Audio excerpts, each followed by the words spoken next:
Gangrene is the death of extensive area or mass of tissue due to failure of blood supply, disease, or injury. Etiology 1. Due to certain bacterial malignant edema.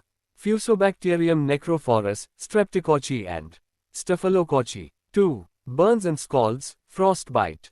3. Caustic chemicals, strong acids and alkalis. 4. Traumatic injuries causing destruction of tissue or interfering with the nerve and blood supply to a part. Bed sore, dry gangrene caused by constant pressure on bony prominence of body, and sit fast, also are included under this category. 5. Diminution in the local resistance of tissue due to infiltration with urine, bile etc. 6. Due to the interference with the blood or nerve supply to a part. 7. Toxins. Classification. 1. Dry gangrene. In dry gangrene the dead tissues become dry and reduced in volume.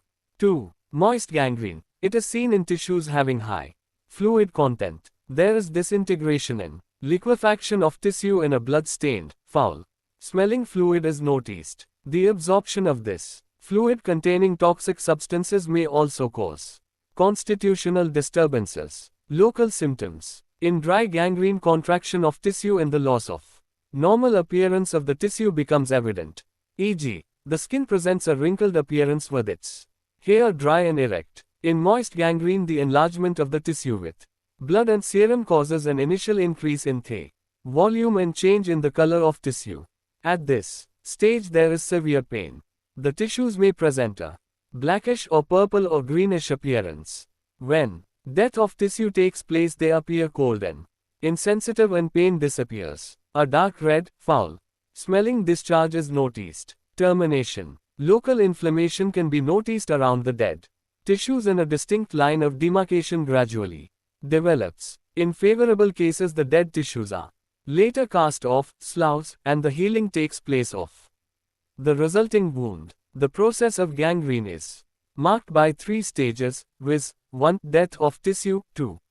Separation of slough, and 3. Healing, cicatrization of the resulting wound. Dead pieces of tissues like bone, cartilage, ligament and tendons are very slow to separate. Complications. 1. Death resulting from tochemia or secondary bacterial infection. 2. Secondary hemorrhage if a vessel has been included in the slough. 3. If tendon sheath or joint cavities are opened by the sloughing, septic synovitis or arthritis may follow. Diagnosis. From the symptoms. Prognosis. Prognosis depends on the extent of the lesion, the resulting tochemia and the virulence of the infecting organism, if any. Treatment. 1. The cause of gangrene should be removed and the spreading of the lesion to surrounding tissues should be prevented. Sloughing of the dead tissues should be facilitated. 2. Application of an irritant to the area to induce hyperemia and separation of the slough. 3. Scarification of the tissue is sometimes advised to allow the discharges to escape from the dead tissue and to make possible penetration of antiseptics into the tissues, but it may provide chances for fresh bacterial invasion. 4. Excision of the dead tissue is comparatively safe in the case of dry gangrene, but may at times give rise to septic complications.